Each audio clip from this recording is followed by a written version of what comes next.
government is going to grant themselves powers unilaterally to create greater control over American society and global society. COVID is critical because this is what convinces people to accept, to legitimize. Upload complete. Total biometric surveillance.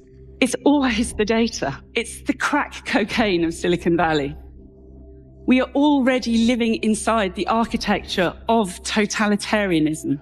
We need not just to monitor people, we need to monitor what's happening under their skin.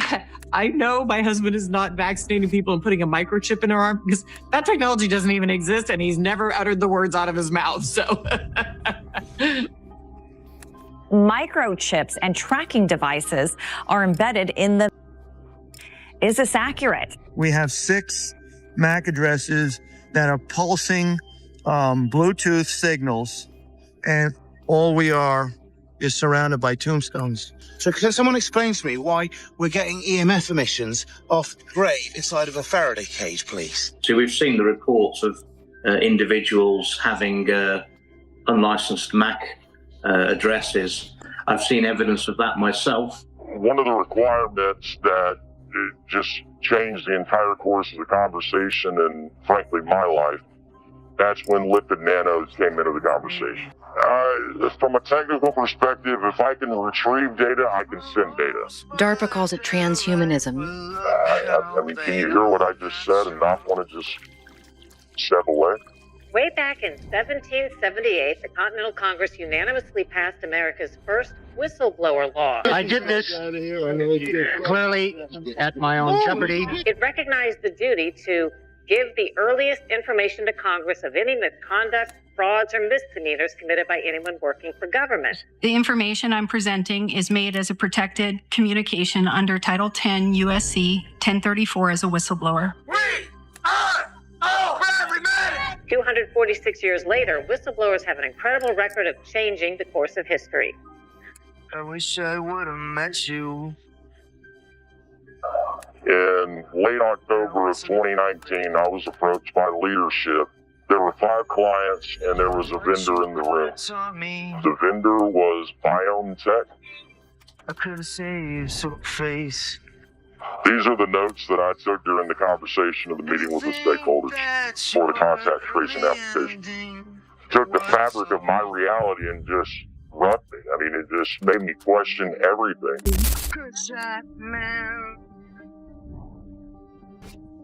All of your biometric data, your location, your privacy, it's gone. There's no reason to be walking around with a mask. Wearing a mask might make people feel a little bit better, but it's not providing the perfect protection that people think that it is. What people don't fully appreciate is that putting a mask on yourself is more to prevent you from infecting someone else. I wear it for the reason that I believe it is effective. I want to protect myself and protect others, and also because I want to make it be a symbol for people to see. Couple of things there. Started off, it doesn't really have an effect. Ends up today saying it protects him, which, again, a couple of weeks ago wasn't protecting the individual wearing it, was for others. And it's a symbol. And Biden said it's a sign of respect. So you see how it's gone from didn't have any effect to now it's a symbol, and it shows respect. And it protects you both ways. I thought only an N95 protected you both ways. But I'm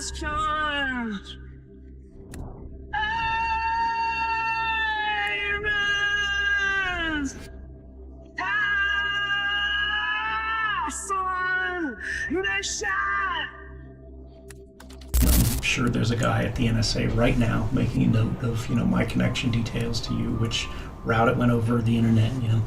They go, where do we think he likely lives now, and how does he travel, and what does he do, and who's he talk to, and oh, he's got a connection to Russell Brand now. Put Russell Brand on the list. Oh shit, Russell Brand's already on the list. Move him higher. Now, if you're asking me, do I use an iPhone? Do I use an Android phone? Do I, post on Facebook? Do I have all Google's crap everywhere? The answer, of course, is no. I try to limit the reach these systems have in my life to the maximum extent that's possible. But I also recognize that for some things there are no alternatives. What you have to do is create the minimum possible surface area. From a technical sense, we could go very deep here, but the foremost problem, I think, with basically tracking people today via mobile devices and things like that, is all of the network communications that those devices are making, that your device is making right now as you look at it, are invisible to you. You think you're watching, a YouTube video or listening to a podcast or whatever, but then you finish and you put the phone down. The screen is off. It's just sitting on the charger or whatever. It's still communicating. It's communicating with an enormous frequency. A lot of apps are connected in the background. They're reporting not just a single person. When you're watching YouTube, it's not just going to Google. It's not just going to YouTube. It's not just going to Facebook. It's going to all of these different companies that have embedded tracking code in all of the dumbest apps on your phone, from big to small. Instagram obviously is a tracking nightmare, but so is your weather app. So is your calculator. So is any kind of little shim they can get into your device. And here's the beautiful part of all of that. Let's say you install every app from your phone. You just open up that sort of app drawer and there's nothing in it. It's a beautiful, clean background image. So long as that phone is on, even if you turn off location services, even if you turn off GPS, it is still tracking your location every minute of the day that you have it with you. By virtue of the way the cell phone network works, you're connected to the nearest cell phone tower, right? That tower registers the location of your phone's handset, your phone's SIM card, which holds your phone number. Your phone number is, of course, related to your billing information, even if you've got no other information on your phone. Now that telecommunications company has that. They store those records in perpetuity, basically. AT&T in the United States, one of our largest telecommunications providers, saves your calling records, right? Going back to 1987. People might go, oh, well, it's my calling records, whatever. But that's more than most people's lifetimes that are, watching something like this. And then your movements, the sort of tower locations that you were connected to. AT&T holds that going back to 2008. So they got, 12, 13 years. It's one of those things where there's no way that people weren't going to explore it. The issue is, now that we've discovered it works better than we expected a few years ago, what do we do to mitigate the long-term risks of things more intelligent than us taking control? Let's talk about those risks, because you've said that you're worried about bad actors. What worries you the most about what could be used with this technology? So there's a lot of things that a lot of other people have talked about to do with being able to produce lots of text automatically, so you can get lots of very effective spam bots. It'll allow authoritarian leaders to manipulate their electorates, things like that. I'm not really talking about those. There's another particular thing I want to talk about, which is the existential risk of what happens when these things get more intelligent than us. So quite recently, I've come to the conclusion that the kind of intelligence we're developing is very different from the intelligence we have. We're biological systems, and these are digital systems. And the big difference is that with digital systems, you have many copies of the same set of weights, the same model of the world. And all these copies can learn separately, but share their knowledge instantly. So it's as if you had 10,000 people, and whenever one person learned something, everybody automatically knew it. And that's how these chatbots can know so much more than any one person. Did you see what Elon Musk is doing? I mean, this is sort of, he has this idea and it sounds fantastic, but watch him do it. Colonizing other planets like Mars. He wants to do it to reseed or reset Earth. Why? He's watching this. This is exactly what he called out years ago. So what do you and I do about this? It's this, we are building this AI that's going to become not only just super intelligent, but it eventually becomes so advanced that it gains omniscience, it gains omnipotence, and it becomes this superhuman godlike thing that transcends humanity, eventually destroys humanity. And he gets really into the book of Revelation, ends up becoming the demons from the book of Revelation. The real thing with Nick Land... what becomes the demons of Revelation? AI does. That we are building the demons from the book of Revelation with AI. And that's Nick Land's position. But I should say, too, it's the position of a lot of these guys. Elon Musk has said that with AI, we are summoning the demons. Yes, he has said that. He said that 10 years ago in an interview, and he's said similar things every year since. But Elon is, or was, trying to sound the alarm on that. Nick Land is for this? I mean, with a lot of these guys, Tucker, it ends up being, a lot of them are, I mean, they would maybe blanket Satanist. Although Nick Land has said, Christians who believe that what he's doing is talking to Satan when he does these divination things. He says they're not totally wrong. He's not unsympathetic to it. He says he is hearing from the outside and that these are, he's not totally unsympathetic for it. But with a lot of these guys, what was interesting about Nick Land is that they keep getting the same ideas. Interestingly, did you see this? That well, there's some people that like that. I mean, this is what Bill Gates always wanted. This is what a lot of these tech-obsessed people have always wanted. They've wanted, and many on the left with depopulation. This is very scary stuff.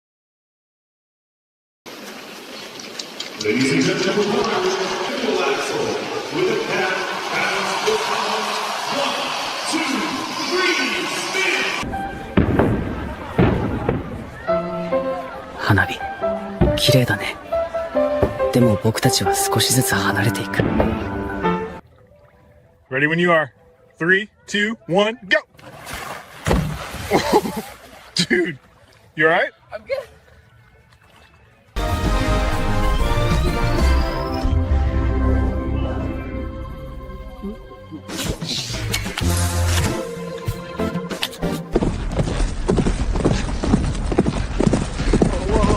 Steady! Damn it!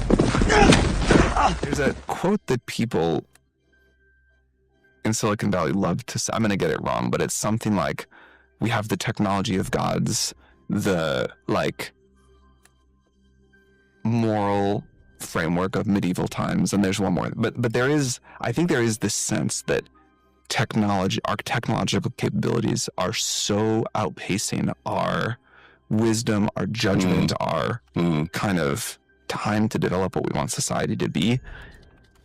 And it does feel unbalanced to me in a bad way. I don't know what to do about that because the technology, it's here. This is no longer, I've been talking about this for years. This was the year that I think the AI got smarter than us. That's a big moment. Yeah. And life goes on, but something fundamental has changed. I don't know how sci-fi it's going to get. No one does. Are we living forever in computers? Do we just cure a bunch of disease? Do we, whatever? I will say, there's this not that new anymore. In the last few years, there's this show called Pantheon that explores some of these questions. And it is the best. I don't watch much TV, but I made an exception. And it is the best TV show I have seen in a very long time. So I think these questions are in the zeitgeist and sort of newly important and not theoretical. Certainly, I don't know how it's all going to go. Zuckerberg says that the goal is to focus on what he calls personal super intelligence, aiming to make everyday tasks easier and faster. A lot has been written about the scientific and economic advances that AI can bring, and I'm really optimistic about this. But I think an even more meaningful impact in our lives is going to come from everyone having a personal superintelligence that helps you achieve your goals, create what you want to see in the world, be a better friend, and grow to become the person that you aspire to be. Artificial intelligence models are now fighting for their own survival. One OpenAI model rewrote its own code to avoid being shut down. And Anthropic started blackmailing the engineer. And the letter that he posted, it's kind of intense language, Mike. He says that the next decade will likely decide whether superintelligence is a tool for personal empowerment or a force focused on replacing large swaths of society. No gray area there for him, Mike. No, not at all, because Kana, even as you know, I am very pro-tech, but superintelligence is the next frontier. Kurt, I read about this and my jaw dropped. It actually started blackmailing the engineers who were suggesting shutting the AI down. The AI was going after them. That's frightening. Beyond frightening. Good morning to you, Rachel. Not to ruin your day, but this sort of Hollywood is becoming a reality if we don't do anything about it. Broke, they got deleted. In China, tens of thousands of young people are suddenly homeless, not because of money, but because the system erased them. Imagine a society where everything you do, everything you say, and everything you buy is controlled and evaluated by the authorities. This is what the Chinese Communist Party calls social credit. By using the mechanism of social credit, we'll be able to establish a blacklist of people and create a system of punishment that will be based on a scientific theory. These punishments will serve as a whip to rebuild moral values. Our society needs it. The country's social credit system decides who's trustworthy, but if you're blacklisted, it's game over. Your WeChat Pay stops working, you can't receive your salary, can't buy food, can't even book a train ticket. It's like being alive, but digitally. Many are now sleeping in the streets, cut off from everything. Jobs, housing, even communication. All because one app, one algorithm decided they don't belong. It's not science fiction. In China, it's a reality. Then there's the public shaming. Photo galleries of blacklisted citizens. There's even an app that shows who around you is in debt. They're not criminals. They didn't steal, cheat, or harm anyone. They just fell too low on a score and vanished from the digital world. Critics say it's a glimpse into the future, where technology doesn't just track your life, it controls it. So ask yourself, if your entire life depended on your digital reputation, how long before you get deleted? And what's even you would acknowledge, you have an incredible amount of power at this moment in time. Why should we trust you? You shouldn't. Who, if anyone, did Epstein traffic these young women to besides himself?